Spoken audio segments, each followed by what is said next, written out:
Morning students. आज आपण इयत्ता 10वीचा सेतूस अभ्यासक्रमांतर्गत पहिल्या दिवसाचा अभ्यास आपण इथं पाहणार आहोत. पहा, सेतू अभ्यासक्रमांतर्गत पहिल्या दिवशी आपल्याला काय अभ्यासायचं आहे?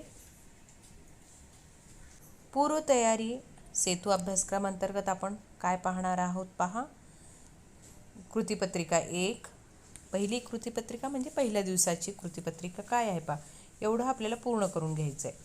पहा, समजावून घेऊ मध्ये काय शिकायचं आहे, म्हणजे जे 9वीला तुम्ही पाहिलेलं आहे तोच धडा, ध्वनी पाहिलेला आहे तोच प्रकरणं इथं थोडंसं महत्त्वाचे मुद्दे चर्चा केलेली आहे. मग चर्चा केल्यानंतर तुम्हाला काय लक्षात येईल? आता या भागातून काय लक्षात यायला पाहिजे? ध्वनी तरंग म्हणजे काय लक्षात यायला पाहिजे? ध्वनीचा वेग कसा सांगितला जातो, ध्वनीचे परावर्तन कसं होतं, मानवीकरण कसं काम करतं, श्राव्य व श्राव्य ध्वनी म्हणजे काय, श्राव्यातीत ध्वनी म्हणजे काय, ही संकल्पना मुलांना तुम्हाला यायलाच पाहिजे, जे तुम्हाला 10वीसाठी महत्त्वाचं आहे. म्हणून या घटकावर आपण विशेष भर इथं देणार आहोत. संदर्भ काय दिले पहा. संदर्भ म्हणजे तुम्ही घरी तुमचं 9वीचं पुस्तक घेऊन सुद्धा हे घटक म्हणजे जे उपघटक दिलेले आहेत ते तिथं पाहू शकता. कुठल्या प्रकरणात आहे पहा, इयत्ता 9वीच्या प्रकरण 12व्यामध्ये आहे. ध्वनीचा अभ्यास म्हणून जो 12वा प्रकरण होता, सेमीच्या विद्यार्थ्यांसाठी पण सांगते. सेमीच्या विद्यार्थ्यांसाठी ह्याचं ट्रान्सलेशन तुमच्या स्तरावर करून घ्यायचं आहे. स्टडी ऑफ साऊंड हा जो चॅप्टर होता त्या चॅप्टरमध्ये या सगळ्या घटकांची तिथं आपण अभ्यास केलेलाच होता. तोच भाग थोडासा पक्का करून घ्यायचा आहे. पाहूयात मग. पहा, या घटकानुसार जर आपण अभ्यास केला तर आपल्यामध्ये काय काय क्षमता यायला पाहिजे. क्षमता विधाने सुद्धा महत्त्वाची आहेत मुलांनो, कारण या कृतीपत्रिकेचा अभ्यास केल्यावर तुमच्यामध्ये काय क्षमता येणं अपेक्षित आहे हे लक्षात घ्या. आता तुम्ही म्हणजे तुम्हाला काय शिकवणार आहेत, असं तुम्ही रिकामे असाल किंवा थोडं बहुत काहीतरी आठवत असेल 9वीचं, परंतु हे कृतीपत्रिका अभ्यासल्यावर तुमच्यामध्ये ती स्थिती न राहता त्याच्यामध्ये पुन्हा वाढ व्हायला पाहिजे. पूर्वीपेक्षा तुम्हाला अजून थोडी जास्तीची माहिती इथं मिळणं गरजेचं आहे. पहा, काय क्षमता विकसित व्हायला पाहिजे तुमच्यामध्ये. ध्वनी संदर्भात विविध संकल्पनाचे दैनंदिन जीवनातील महत्त्व तुम्हाला माहिती व्हायला पाहिजे आणि त्याच्या संबंधित काही प्रश्नांची उत्तरं तुम्हाला सांगता यायला पाहिजे. मानवी कान कसं काम करतं बाबा, ध्वनीचं परावर्तन होतं का, कसं होतं, ध्वनीला वेग असतो का, ह्या संकल्पना जे आहेत ते तुम्हाला माहितीच व्हायला पाहिजे. सोनार रचना काढता येणं, सोनार रचना पाहणार आहोत आपण, ते सुद्धा तुम्हाला कायमस्वरूपी मुलांना लक्षात ठेवायचं आहे. मानवी कानाचं ध्वनी संदर्भातील कार्य हे सुद्धा आपल्याला सांगता यायला पाहिजे. ही क्षमता 3 क्षमता तुमच्यामध्ये येणे अपेक्षित आहे. पाहूयात मग काय करायचं आपल्याला. ह्या क्षमता येण्यासाठी लक्षात ठेवावं लागणार आहे. काय लक्षात पुढील गोष्टी तुम्ही लक्षात ठेवलात की या क्षमता ॲटोमॅटिकली तुमच्यामध्ये येणारच, प्रश्नच नाही. पहा मग काय लक्षात घेऊयात. आता एक मुद्दे आपण जाऊयात. पहा, लक्षात घेऊ मध्ये त्याच्या संबंधी थोडंसं स्पष्टीकरण दिलेलं असतं ते आपण पाहणार आहोत. पहा, लक्षात घेऊ मध्ये काय सांगितले मग. पहा, पहिला मुद्दा आपल्याला बघायचा आहे, ध्वनी तरंग म्हणजे काय. साऊंड वेव्ज ज्याला आपण म्हणतो, तरंग म्हणजे वेव्ज. सेमीच्या विद्यार्थ्यांसाठी सांगते, साऊंड आणि वेव्ज हे आपल्याला पाहायचं आहे. साऊंड वेव्ज म्हणजे काय.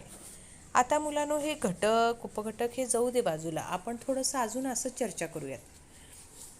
ध्वनी नेहमी तुम्ही ऐकताय, आवाज, आता माझा आवाज तुमच्यापर्यंत येतोय, पक्ष्यांचा आवाज तुम्हाला ऐकायला येतो, घरातल्या लोकांचा आवाज ऐकू येतोय,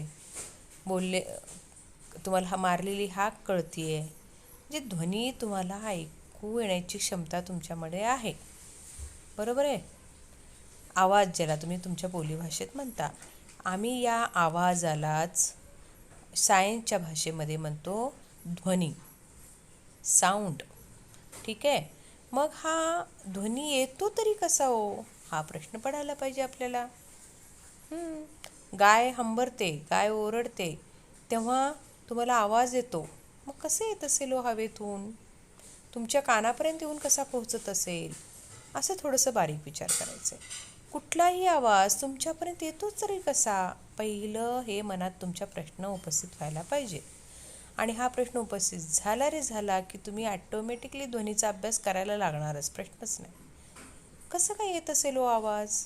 एक जण बोलतोय आणि दुसऱ्याला ऐकू जातोय. सपोज मी वर्गात असले असते, आम्ही शिक्षक लोक तुम्हाला इथं समोर उभारून सांगितलं असतो आणि तुम्ही ऐकलंच असता.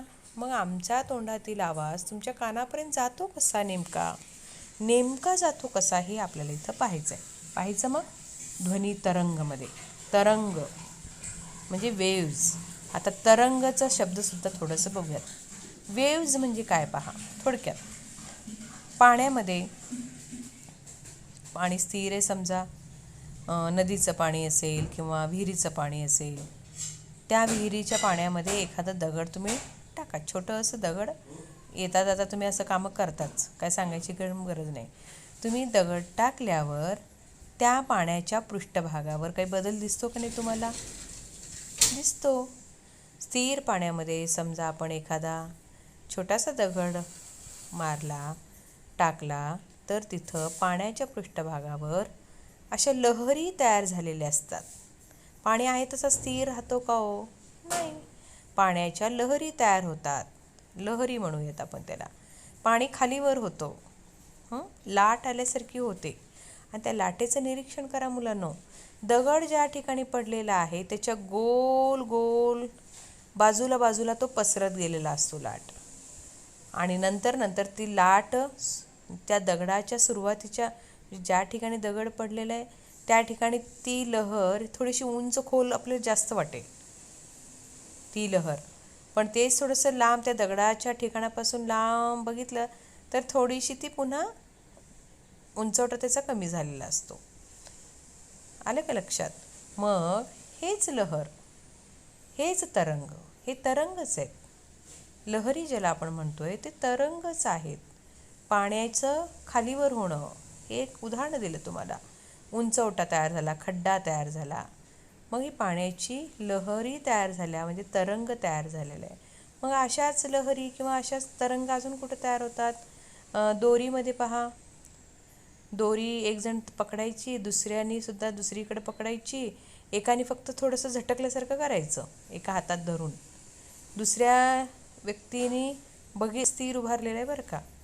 असं झटकल्यावर तुम्हाला लक्षात येईल की ती लाट आल्यासारखी दोरी हलती आहे.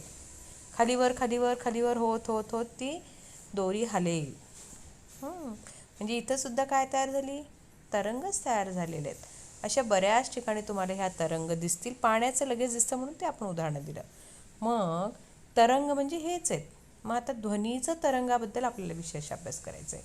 पाण्याच्या तरंगाचा अभ्यास नाही करायचा आहे आपल्याला ध्वनी तरंग नेमकं काय आहे. ध्वनी जसं पाणी कसं खालीवर होत वाहत गेलं, म्हणजे दगड पडल्यावर निर्मिती झाली तरंगाची, तसं ध्वनीची सुद्धा निर्मिती होते आणि त्याची तरंग तयार होतात.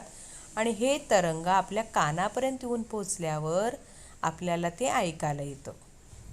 आता मी बोलायला लागले इकडून, तुमच्या माईकमध्ये, तुमच्या मोबाईलच्या माईकमध्ये ती ध्वनी आली आहे माध्यमातून. माध्यम आहे बघा, नेटवर्कच्या माध्यमातून. मोबाईलचा नेटवर्क जो आहे त्या मोबाईलच्या माध्यमातून तो आवाज तुमच्या साऊंड सिस्टीमपर्यंत आला, तुमच्या मोबाईलच्या स्पीकरपर्यंत आला.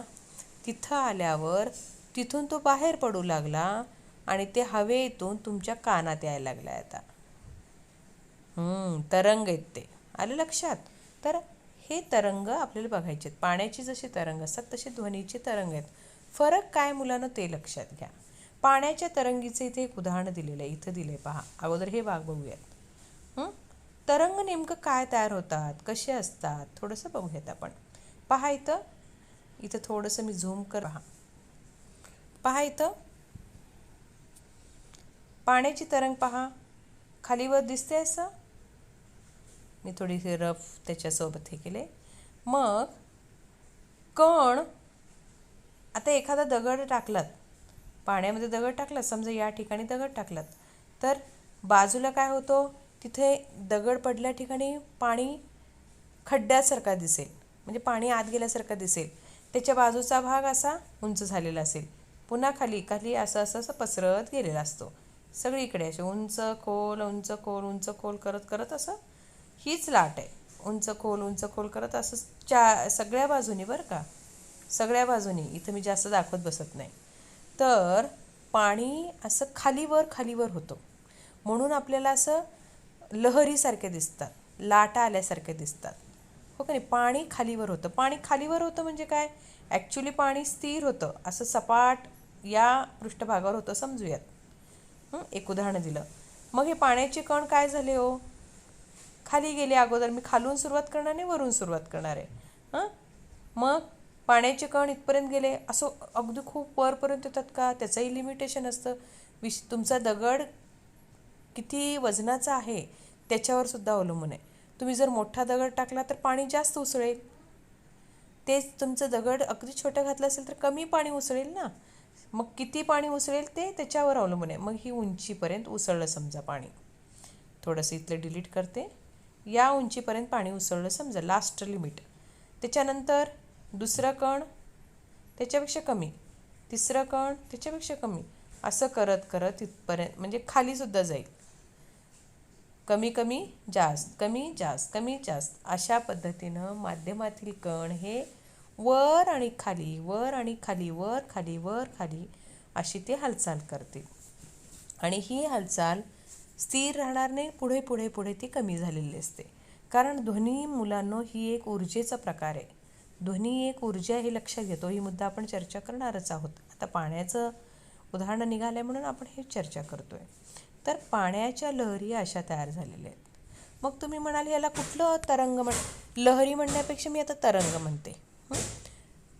पाण्यावर निर्माण होणारे तरंग असे खालीवर असतील, आकृतीत दाखवल्याप्रमाणे या पद्धतीने असतील.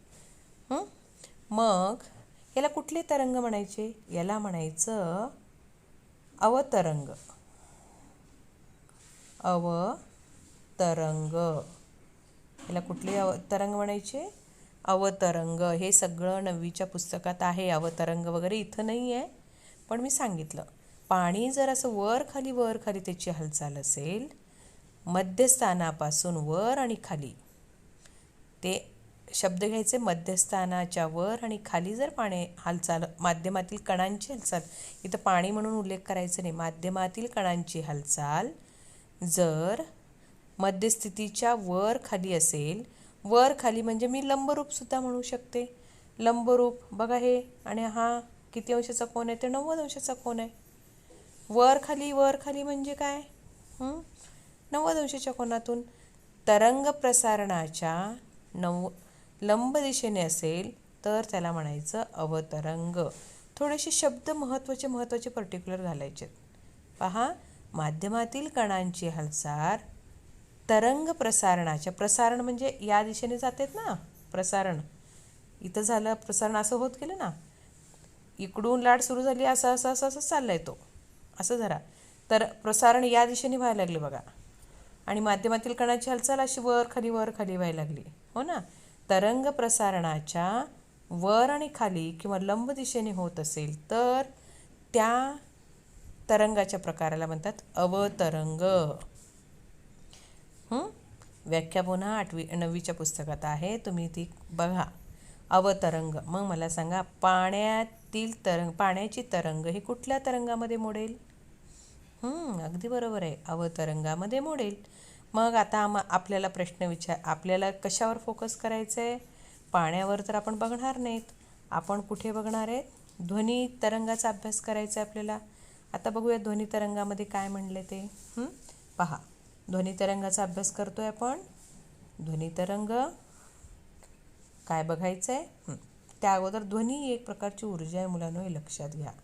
ऊर्जा आहे, जसं विद्युत ऊर्जा आहे, प्रकाश ऊर्जा आहे, उष्णता ऊर्जेचं रूप आहे. ऊर्जेचे अनेक रूप आहेत. उष्णता, प्रकाश, विद्युत, सौर, हे सगळे ऊर्जेचे प्रकार माहिती. चुंबकीय ऊर्जा. तसंच ध्वनीसुद्धा एक प्रकारची ऊर्जा आहे. माझा आवाज तुमच्यापर्यंत येतोय, तुमच्या कानात पडतायत, ती ऊर्जा तुमच्या कानात गेली, त्यामुळं तुम्ही कार्य करताय अभ्यासाचं. कार्य झालं पहा इथं. तुमच्या डोक्यात काहीतरी ध्वनीबद्दल माहिती होऊ लागलेली आहे. तुमच्या ज्ञानामध्ये भर पडू लागलेली आहे. हे कार्य, हो की नाही? मग ऊर्जा आहे म्हणून ही ध्वनी एक प्रकारची काय आहे? ऊर्जेचं रूप आहे मुलांनो, लक्षात घ्या. तर ध्वनी एक प्रकारची ऊर्जा ही संकल्पना घेऊन निर्माण करते. ध्वनी काय तयार करते? कानात ऐकण्याची संवेदना निर्माण करते. पहा, ध्वनी प्रसारणासाठी माध्यमाची आवश्यकता असते, हा मुद्दा विसरू नकात. ध्वनी एका ठिकाणाहून दुसऱ्या ठिकाणी जाण्यासाठी, म्हणजे ज्याला मी प्रसारण म्हणणार आहे, एका ठिकाणाहून दुसऱ्या ठिकाणी जाण्यासाठी कशाची गरज आहे हो? माध्यम गरज आहे बरं का. काहीतरी माध्यम पाहिजे. आता जर वर्गात मी बोलले असते फळ्याच्या बाजूला उभारून आणि तुम्ही ऐकतला असता, तर मला सांगा तिथं कुठलं माध्यम आलं असतं? माझ्या तोंडातून आवाज बाहेर पडणार आणि तुमच्या कानात जाऊन आदळणार. सांगा कुठलं माध्यम येईल तिथं? काय माध्यमातून तो प्रवास करत तुमच्या कानापर्यंत आला? प्रसारण कसं झालं? तिथं कुठलं माध्यम आहे? हवा माध्यमातून तो आलेला आहे. लक्षात घ्या, हवा हे एक सुद्धा माध्यम आहे. जर हवा काढून घेतली असती तर आवाज गेलाच नसता. तुम्हाला माहिती आहे का? जिथं वातावरण आहे तिथंच आवाज जातो, ध्वनी ऐकायला जाते. निर्वात म्हणजे जिथं वातावरण नाही आहे अशा ठिकाणी आवाज जात नाही, हे लक्षात घ्या. जिथं वातावरण आहे, हवा आहे, तिथंच ध्वनीचं प्रसारण होऊ शकतं. म्हणजे ध्वनीच्या प्रसारणासाठी माध्यमाची गरज आहे. हा पहिला मुद्दा. ध्वनी तरंगामुळे माध्यमात संपीडन आणि विरलनाची शृंखला तयार होते. हे लक्षात घ्या. ध्वनी तरंग पाण्याची तरंग आपल्या लक्षात आली, ज्याला आपण अवतरंग म्हणलो. माध्यमातील कण असे वर खाली जातात, लंबरूप जातात, प्रसारणाच्या दिशेच्या लंबरूप, हे कळालं आपल्याला. आता तसंच या ध्वनी तरंगामध्ये कुठल्या प्रकारचे तरंग आहेत हे बघायचं आहे आणि त्यांना नाव बघायचं आहे. संपीडन म्हणजे काय आणि विरलन म्हणजे काय? पहा, अगोदर पहा, हे ध्वनी तरंग इथं दिलेले आहेत. पहा, इथं ध्वनी तरंग दिलेलं आहे. इथं भोंग्यासारखं दाखवलं आहे का? म्हणजे भोंगा आहे समजा. इथं आवाज तयार झाला, इथं काहीतरी आपण बोलायला लागलो, आवाज बाहेर पडेल. बाहेर पडल्यावर त्याचा अवस्था अशी असते बघा. इथं दाट ते टिंब दिसतात का? पुन्हा इथं दाट दिसत आहेत टिंब, पुन्हा इथं दाट दिसत आहेत, मध्ये विरळ दिसत आहेत. पहा, हवेमध्ये कण असतात, हो की नाही? जेव्हा तुमचा आवाज बाहेर पडेल, स्पीकरमधून आवाज बाहेर पडेल, तोंडातून आवाज बाहेर पडेल किंवा एखाद्या वस्तूपासून आवाज बाहेर पडेल, तेव्हा हवेमधले कण काय होतील माहिती आहे? हवेमधले कण दाट थोडे होतात, नंतर पुन्हा विरळ होतात. असे पुन्हा दाट होतात, पुन्हा विरळ होतात, दाट विरळ अशी त्याची रचना तयार होते.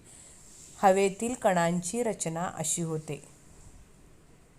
जवळ येतात, पुन्हा जवळ, त्याच्या पुढे थोडे लांब, पुन्हा जवळ आलेले असतात. अशी एक शृंखला तयार होते आणि ही शृंखला मध्ये आपल्याला माहिती करून घ्यायचं आहे. जिथं माध्यमातील कण जे आहेत ते अतिशय जवळ आलेले असतात, त्या अवस्थेला म्हणायचं. म्हणजे ही अवस्था, मी थोडं मागचं डिलीट करते, या अवस्थेला म्हणायचं आहे. इथं अवस्था आहे बघा, इथे एक अवस्था आहे, या अवस्थेला म्हणायचं. जिथं माध्यमातील कण अतिशय जवळ आलेले असतात, दाटीवाटीने आलेले असतात, त्याला म्हणायचं संपीडन. काय म्हणायचं? संपीडन. आणि ज्या ठिकाणी विरळ झालेले आहेत, लांब गेलेले आहेत, म्हणजे ही अवस्था ना, 1, ही 2, ही 3, याला म्हणायचं विरलन. नावामध्येच आहे. संपीडन जवळ आलेले, विरलन लांब म्हणजे विरळ झालेले. अशा पद्धतीनं हवेमध्ये दाबामध्ये फरक पडतो, कणांच्या दाबामध्ये फरक पडतो आणि ध्वनी प्रसारण होते.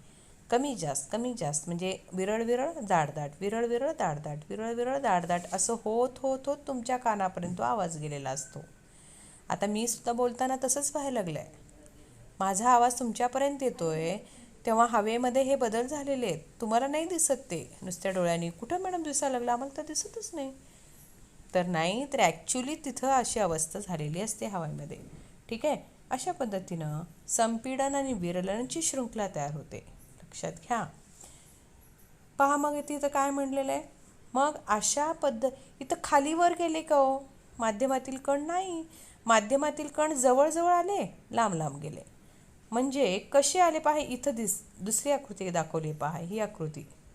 इथं पहा रेषेच्या स्वरूपात दाखवले. जवळ जवळ जवळ आले, हे काळे काळे काळे दिसत आहेत आणि ते लांब लांब दिसत आहेत. हे बघा विरळ विरळ असलेले. मग जवळ जवळ जवळ आले. जर त्यांची रेषा जर आपण कन्सिडर केली, जर तिथे त्या बिंदूला एक रेषा आहे समजून विचार केला, तर रेषा जवळ जवळ जवळ जवळ आलेले आहेत, लांब लांब लांब गेलेले आहेत. मग कसे लांब लांब जातात? कसे? आता तरंग प्रसारणाची दिशा अशी आहे, ध्वनी अशी चालली समजा. बघा इथं बाणाची दिशा दाखवली. थोडंसं अगोदरचं डिलीट करून बाणाची दिशा, ध्वनी असं चाललेलं आहे. तुमचं माध्यमातील कण कसे व्हायला लागलेत पहा. जवळ जवळ जवळ जवळ आले, लांब लांब लांब गेले. जवळ जवळ जवळ जवळ जवळ आले, लांब लांब लांब गेले. असे झाले की नाही. मग माध्यमातील कणांची हालचाल पहा कशी झाली. तरंग प्रसारणाच्या समांतर दिशेने झाली. मगाशी पाण्याच्या लहरीमध्ये ती लंब दिशेने झाली होती, खालीवर. तरंग प्रसारणाची दिशा अशी होती, खालीवर खालीवर असं, म्हणजे लंब रूप झालं होतं. इथं तसं नाही, मागं पुढं असं झालं. म्हणून ही समांतर अवस्थेमध्ये झालं. मग इथं काय झालं पहा. माध्यमातील कणांचे दोलन, दोलन म्हणजे फिरणे, दोलन म्हणजे त्याचं तिथल्या तिथं फिरणं. आपल्या मध्यस्थितीच्या आजूबाजूस तरंग प्रसारणाच्या समांतर दिशेने होते. हा महत्त्वाचा मुद्दा लक्षात घ्या. हवेमध्ये ध्वनी जात असताना माध्यमातील कणांची हालचाल ही प्रसारणाच्या दिशेच्या समांतर दिशेने होते. म्हणून अशा प्रकारच्या तरंगाला काय म्हणलं जातं माहिती आहे? समांतर दिशेने असं जर माध्यमातील कण जात असतील तर त्याला म्हणायचं अनुतरंग. लक्षात घ्या मुलांनो, मी इथं लिहिली आहे. तुम्ही 9वीच्या पुस्तकातही पुन्हा खात्री करू शकता. अनुतरंग लक्षात घ्या. Longitudinal waves. तर अनुतरंग हे असे आहेत. म्हणजे तुमच्या आता डोक्यात फिक्स बसलं पाहिजे. साऊंड वेव्ज किंवा ध्वनीचे तरंग हे कुठल्या प्रकारचे तरंग आहे? तो अनुतरंग. का? तर माध्यमातील कणांची हालचाल कशी असते? इथं प्रसारणाच्या दिशेच्या समांतर दिशेने असतं. आणि पाण्यातील तरंगाची हालचाल कशी असते? तर प्रसारणाच्या दिशेच्या लंबरूप असते, म्हणून ते अवतरंगमध्ये जातील. हा मुद्दा इथे लक्षात घ्या. ओके, लक्षात आलं अनुतरंग आणि अवतरंगमधला फरक? ठीक आहे. आता आपण पुढे जाऊयात. पुढे आपण बघणार आहे ध्वनीचा वेग काय प्रकारे. ध्वनीचा वेग किती असतो? जसं प्रत्येक ऊर्जेला वेग आहे काहीतरी. तुमच्या गाडीला वेग असतो, तुमच्या चालण्याला वेग असतं, तुमच्या काम करण्याला वेग असतो, तुमच्या बैलांना वेग आहे. काही काही बैल स्लो चालतात, काही काही बैल फास्ट पळतात, चालतात, हो का नाही? तसंच आमच्या या ध्वनीला सुद्धा वेग आहे मुलांनो, स्पीड आहे. काहीतरी त्याला पण व्हिलॉसिटी आहे. व्हिलॉसिटी म्हणजे वेग. काय व्हिलॉसिटी आहे, काय वेग आहे पहा. तरंगावरील आता हा वेग कसा काढायला जातो हे लक्षात घ्या. तरंग जो बघितला आपण, तरंगावरील संपीडन आणि विरलन सारख्या एखाद्या बिंदूने एकक कालावधीत कापलेल्या अंतराला ध्वनीचा वेग म्हणतात. आपण 9वीला व्याख्या पाहिली होती. वेग ही भौतिक राशी पाहिलेली होती. वेग म्हणजे व्हिलॉसिटी. वेग म्हणजे काय असतो? ठराविक काळामध्ये कापलेले अंतर. एखाद्या वस्तूने ठराविक कालामध्ये कापलेल्या अंतरास वेळ असं म्हणतो आपण. ठराविक काळामध्ये कापलेले अंतर म्हणजे वेळ. या ह्याच्यानुसार मग तिथं ठराविक काळामध्ये एकक कालावधीत कुणी कापलेलं अंतर? तरंगावरील संपीडन आणि विरलन. आता का ध्वनीच्या बाबतीत बोलायचं ना आपल्याला. संपीडनावरील किंवा विरलनासारख्या एखाद्या बिंदूने ठराविक कालात किंवा एकक कालावधीत कापलेल्या अंतरास काय म्हणायचं? ध्वनीचा वेग. आता वेगाचं सूत्रही इथं निर्माण करता येतं, तयार करता येतं. वारंवारता गुणिले तरंग लांबी. इथं मी जास्त डिटेलमध्ये जात नाही, कारण ह्याचं 9वीला डिटेलमध्ये आहे. ध्वनीचा वेग काढण्याचं सूत्र लक्षात घ्या. वारंवारता म्हणजे वारंवारता म्हणजे काय, एका सेकंदात किती संपीडन आणि विरळने तयार होतात एका सेकंदात. प्रत्येक माध्यमात वेगवेगळं असतं बरं का. मग हे सांगितलेलं आहे. तरंग लांबी म्हणजे काय, लगतच्या दोन संपीडनातील किंवा विरळनातील अंतराला म्हणतात तरंग लांबी. इथं आहे पहा, पहा इथं तरंग लांबी दिलं आहे का, इथं नाही दिलं, ठीक आहे. तरंग लांबी म्हणजे पहा, आता इथून लगतच्या दोन संपीडनातील किंवा विरळनातील जर म्हणलं तर इथून आता लगतच्या दोन संपीडनातील किंवा विरळनातील म्हणू शकतो. आता समजा हे इथून जर इथे एक बिंदू घेतला तर दुसऱ्या त्याच्या सलग ह्याच्यामधल्या अंतराला काय म्हणायचं, हे अंतर आहे त्याला म्हणायचं तरंग लांबी. लांबी मोजली पहा, सलग दोन संपीडनातील अंतर आपण मोजलेलं आहे. किंवा विरलन सुद्धा घेऊ शकता, मग त्याला म्हणायचं तरंग लांबी. मग तेच इथं संबंध दिलेला आहे. ध्वनीचा वेग काढताना आपल्याला काय करावं लागतं, वारंवारता आणि तरंग लांबीचा गुणाकार करावा लागतो. हा ध्वनीचा वेग किती आहे हो, तर ध्वनीला वेग तरी किती आहे, तर तो आहे तुमच्या 9वीच्या पुस्तकात अभ्यासल्याप्रमाणे 344 मीटर पर सेकंद. लक्षात घ्या, 344 मीटर पर सेकंद. याचा अर्थ लक्षात घ्या मुलांनो. सायन्स इतकं विषय सोपं आहे समजून घेतलं तर. आता मीटर पर सेकंद म्हणजे काय हो, एका सेकंदामध्ये, पर सेकंद आहे ना, एका सेकंदामध्ये तो 344 मीटर जाऊ शकतो. विचार करा, एक सेकंद म्हणजे तुमची पापणी वर खाली करेपर्यंत एक सेकंद होऊन जातं. एका सेकंदात आमची ही ध्वनी कुठं पळून जाते, 344 मीटर. हे लक्षात घ्या. आता 344 मीटर अंदाज बांधा किती असेल. 1 मीटर, मीटरपट्टी माहिती आहे का, मीटरपट्टी कपडे वगैरे मोजण्यासाठी मीटर, 1 मीटर कापड, त्याच्यावरून अंदाज काढा तुमचं मीटर म्हणजे अंतर किती. आता 344 जवळजवळ 350 मीटर म्हणजे किती लांब असेल. तुम्हीच अंदाज बांधा. एका सेकंदात तो जातो, एका सेकंदात.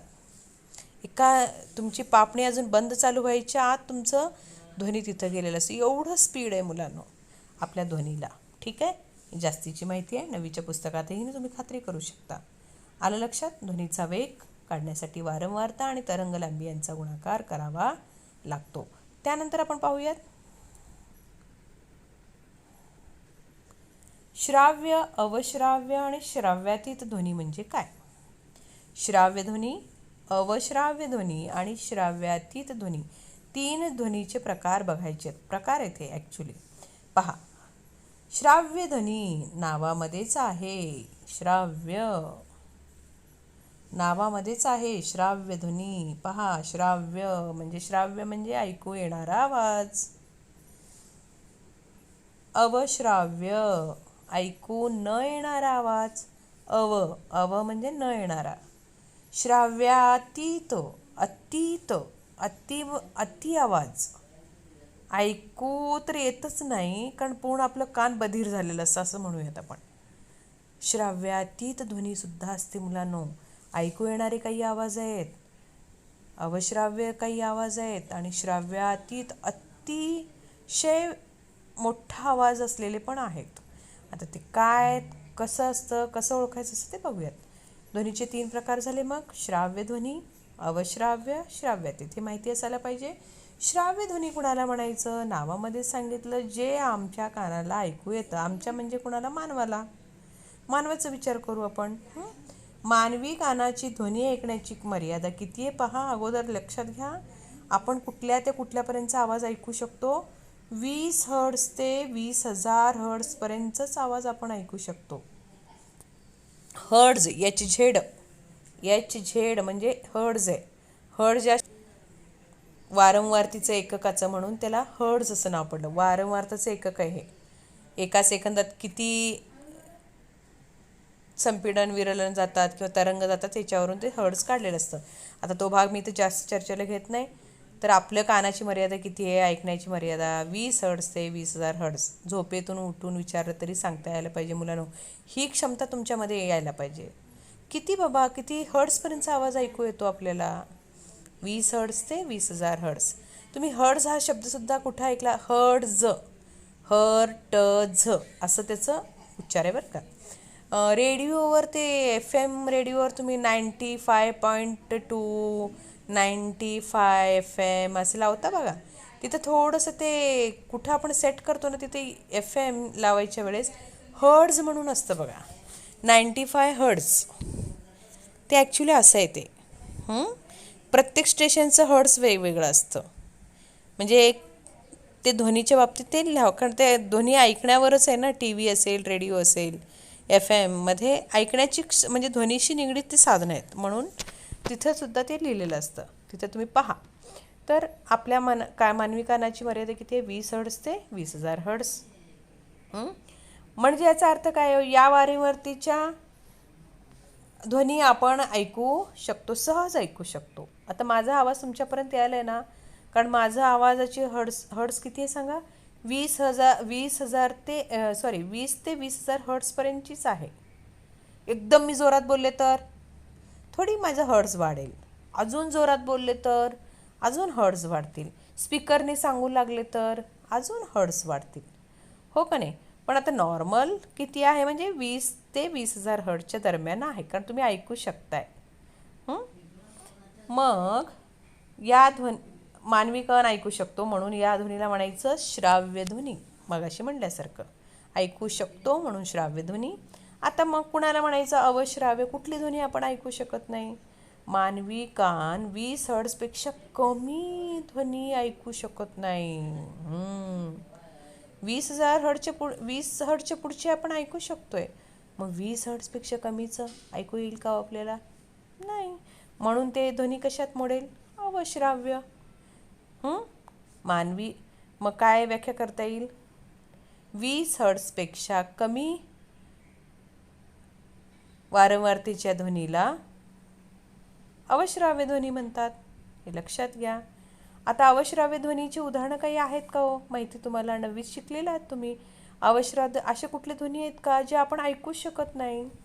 आहे भूकंपाचा झटक्याची ध्वनी. भूकंपाचा झटका भांडे पडल्यावर, गाडी पडल्यावर, बिल्डिंग पडल्यावर कळतं आपल्याला, पण त्याचा असा गुर्र असा आवाज ऐकू येत नाही आपल्याला. फक्त त्याची जाणीव कधी होते? काहीतरी पडझड झाल्यावर. ही एक ध्वनी अवश्राव्य ध्वनी आहे मुलांनो, लक्षात घ्या. भूकंपाचे ध्वनी अवश्राव्य ध्वनीमध्ये येतो. एक उदाहरण दिलं, बाकीचे आणखीन उदाहरण आहेत, तुम्ही ते 9वीच्या पुस्तकातून पहा. अवश्राव्य कळालं, श्राव्य कळालं. आता आपण जाऊया श्राव्यातीत ध्वनीमध्ये. श्राव्यातीत ध्वनी कोणाला म्हणायचं? अतीत म्हणजे खूप आवाज बरं का.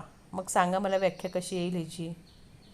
20,000 हर्ट्जपेक्षा जास्त वारंवारता असलेल्या ध्वनीला श्राव्यातीत ध्वनी असे म्हणतात. म्हणू शकतो की नाही आपण? तिन्हीची व्याख्या आपल्याला सांगता यायला पाहिजे. श्राव्य ध्वनीची व्याख्या 20 हर्ट्ज ते 20,000 हर्ट्जपर्यंतच्या ध्वनीच्या वारंवारतेला काय म्हणतात? श्राव्य ध्वनी. अवश्राव्य ध्वनी कोणाला म्हणायचं? 20 हर्ट्जपेक्षा कमी वारंवारतेच्या ध्वनीला अवश्राव्य ध्वनी म्हणतात. श्राव्यातीत ध्वनी 20,000 हर्ट्जपेक्षा जास्त वारंवारता असलेल्या ध्वनीला श्राव्यातीत ध्वनी असे म्हणतात. मग तुम्ही म्हणाल श्राव्यातीत अति आवाज आम्ही पण ऐकू शकत नाही, मग हे कुठले उदाहरण आहेत मॅडम? असं कुठला आवाज आहे की जे आम्ही ऐकू शकत नाही पण आवाज असतो तिथं? खूप मोठा आवाज आहे. वटुवाघळाचा आवाज असेल, उंदराचा आवाज असेल, चू चू चू करतात पहा, ते आवाज आपल्याला कधीतरी ऐकू येतात. श्राव्य ध्वनीमध्ये कमी आवाज असताना त्यांचा आवाज ॲक्च्युली खूप असतो. वटवाघळाचा आवाज असेल, कुत्र्यांचा भुंकण्याचा आवाज असेल, कुत्र्याच्या भुंकण्याचा आवाज ऐकू येतो आपल्याला, हो का नाही? ते श्राव्य ध्वनी झालं. वटवाघळाचा आवाज कधी आपल्याला ऐकू आलेला नाही आहे, उंदराच्या ओरडण्याचा आवाज ऐकू आलेला नाही. तर अशी पशुपक्ष्यांचा जो आवाज असतो, जे आवाज आपण ऐकू शकत नाहीत पण तिथं आवाज करतात, ते असे जे आहे ते श्राव्यातीतमध्ये येतात, हे लक्षात घ्या मुलांनो. अशा पद्धतीनं श्राव्य, अवश्राव्य आणि श्राव्यातीत ध्वनी माहीत झाली. संपीडन, विरलन माहीत झालं. पुन्हा अनुतरंग, अवतरंग काय माहीत झालं. ध्वनी एक ऊर्जेचं रूप आहे माहिती झालं. आपण या व्हिडिओमध्ये एवढंच बघूयात, कारण खूप वेळ झाला की पुन्हा इथपर्यंतच बघणार आहेत. याच्या पुढचा भाग जो आहे तो पुढच्या व्हिडिओमध्ये तुम्हाला पाहायला मिळेल. ठीक आहे, तर एवढा भाग इथं समजला असेल. आपण इथेच थांबूयात. धन्यवाद.